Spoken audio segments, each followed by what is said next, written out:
शांति। 13 मार्च 1990 की अव्यक्त मुरली है। संगम पर परमात्मा का आत्माओं से विचित्र मिलन। अव्यक्त बाप दादा अपने बच्चों प्रति बोले, आज अनेक बार मिलने वाले सिक्किलदे बच्चे फिर से आकर मिले हैं। बाप भी उसी पहचान से बच्चों को देख रहे हैं और बच्चे भी उसी अनेक बार मिलने वाली स्मृति से मिल रहे हैं। यह आत्मा और परमात्मा बाप का विचित्र मिलन है। सारे कल्प में कोई भी आत्मा इस स्मृति में नहीं मिलती कि अनेक बार मिलने के बाद फिर से मिले हैं।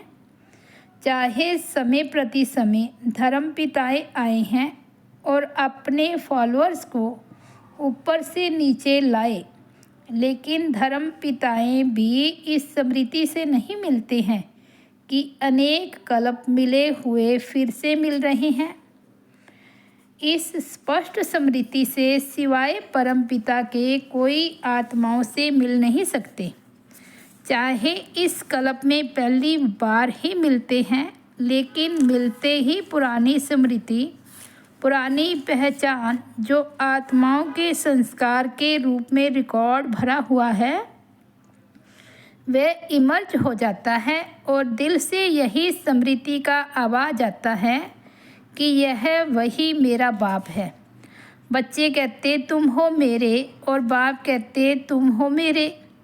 मेरा संकल्प उत्पन्न हुआ उसी सेकंड उस शक्तिशाली स्मृति से संकल्प से नया जीवन और नया जहान मिल गया और सदा के लिए मेरा बाबा इस स्मृति स्वरूप में टिक गए।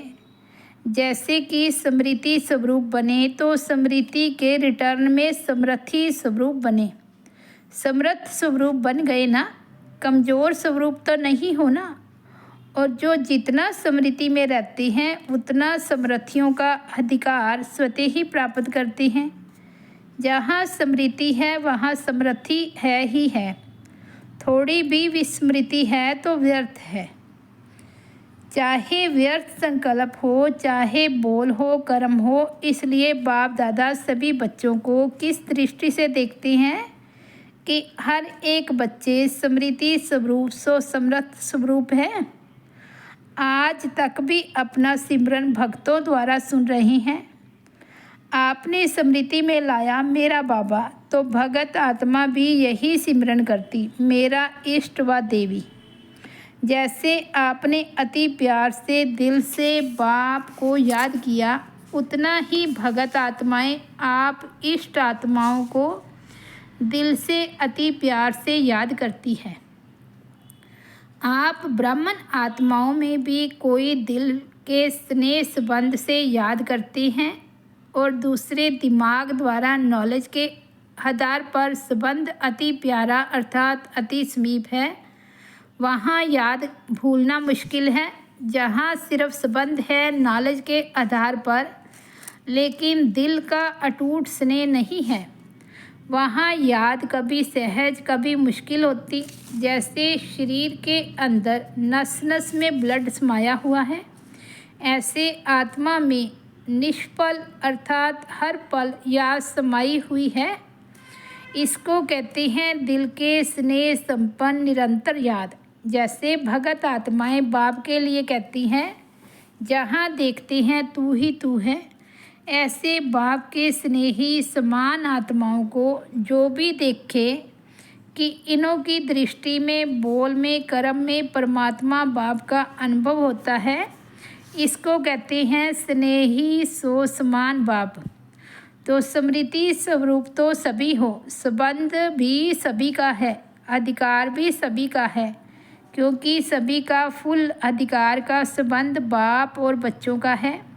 सभी कहते हैं मेरा बाबा, मेरा चाचा, मेरा काका, कोई नहीं कहते।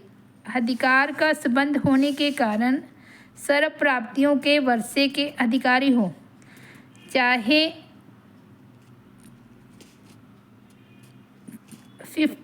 53 वर्ष वाले हैं, चाहे 6 मास वाले हैं, मेरा कहने से अधिकारी तो बन ही गए, लेकिन अंतर क्या होता है? बाप अधिकार तो सभी को एक जैसा देता है, क्योंकि अखुट वर्षा देने वाला दाता है। 2.5 लाख तो क्या, लेकिन सर्व आत्माएं भी अधिकारी बने, उनसे भी अथाह खजाना बाप के पास है, तो कम क्यों दे? तो दाता सभी को देता एक जैसा है, लेकिन लेवता में फ़र्क है। कोई प्राप्तियों के वर्षे को व खजाने को समय प्रमाण स्वयं प्रति व सेवा प्रति कार्य में लगाकर उसका लाभ अनुभव करते हैं। इसलिए बाप का खजाना अपना खजाना बना देते हैं, अर्थात अपने में समा देते हैं। अर्थात अपने में बाबा कहते जब अब बाप का खजाना अपना बना लेते हैं तो अपने में समा देते हैं। इसलिए हर एक खजाने को यूज़ करने के अनुभव से खुशी और नशे में रहते हैं।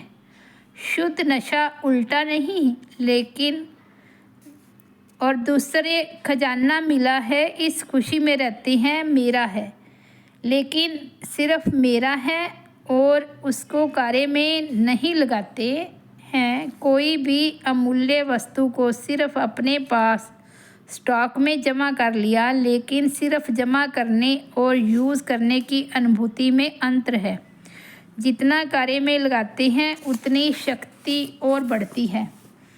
वह सदा नहीं करते, कभी कभी करती हैं। इसलिए सदा वालों में और कभी कभी वालों में अंतर पड़ जाता है। कार्य में लगाने की विधि यूज़ नहीं करते तो दाता अंतर नहीं करता, लेकिन लेवता में अंतर हो जाता। आप सभी कौन हो? कार्य में लगाने वाले या सिर्फ जमा देख खुश होने वाले? पहला नंबर वाले हो या दूसरा नंबर हो? बाप दादा को तो खुशी है कि सभी नंबर 1 हैं या इस समय नंबर वार हो। बाप दादा सदैव कहते हैं सदा बच्चों के मुख में गुलाब जामुन हो। जो कहा वह किया, अर्थात सदा गुलाब जामुन मुख में है। दुनिया वाले कहते मुख में गुलाब, लेकिन गुलाब से मुख मीठा नहीं होगा। इसलिए गुलाब जामुन मुख में हो तो सदा ही ऐसे मुस्कुराते रहें। अच्छा, कई नए नए फिर से मिलने पहुंच गए हैं। जो भी इस कलम में फिर से मिलन मना रहे हैं, उन बच्चों के लिए विशेष बाप दादा स्नेह का वरदान देते हैं कि सदा अपने मस्तक पर बाप का हाथ अनुभव करते चलो। जिसके सिर पर बाप का हाथ है वह सदा इस वरदान के अनुभव से सब बातों में सेफ है।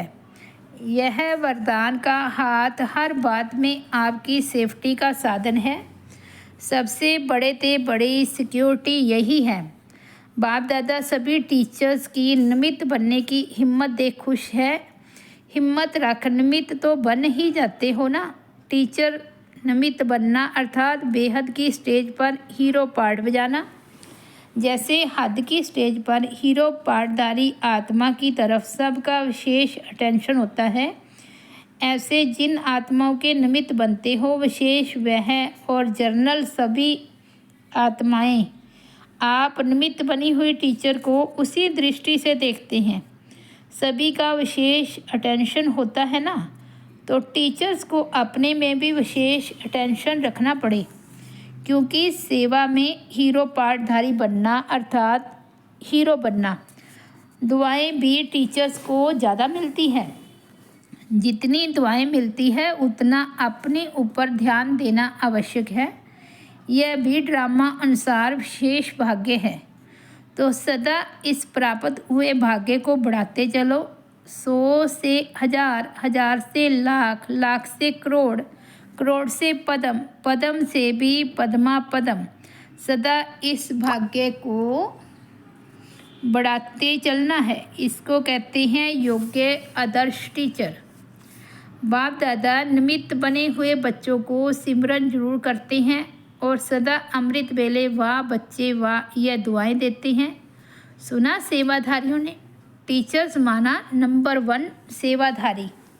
अच्छा, चारों ओर के अनेक कल्प न्यारा और प्यारा मिलन मनाने वाले, सदा प्राप्त हुए सर्व खजानों को हर समय प्रमाण कार्य में लगाने वाले, सदा दिल से अति स्नेही और बाप समान बन स्वयं द्वारा बाप का अनुभव कराने वाले, सदा स्मृति स्वरूप सो भक्तों द्वारा समर्थ स्वरूप बनने वाले, सदा अपने प्राप्त भाग्य को बांटने वाले अर्थात बढ़ाने वाले, ऐसे मास्टर दाता समर्थ बच्चों को बाप दादा का याद प्यार और नमस्ते।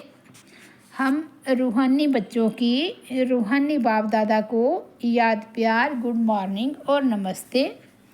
तो ये थे 13 मार्च 1990 के बाबा के अव्यक्त महावाक्य। हेडिंग है संगम पर परमात्मा का आत्माओं से विचित्र मिलन। ओम शांति।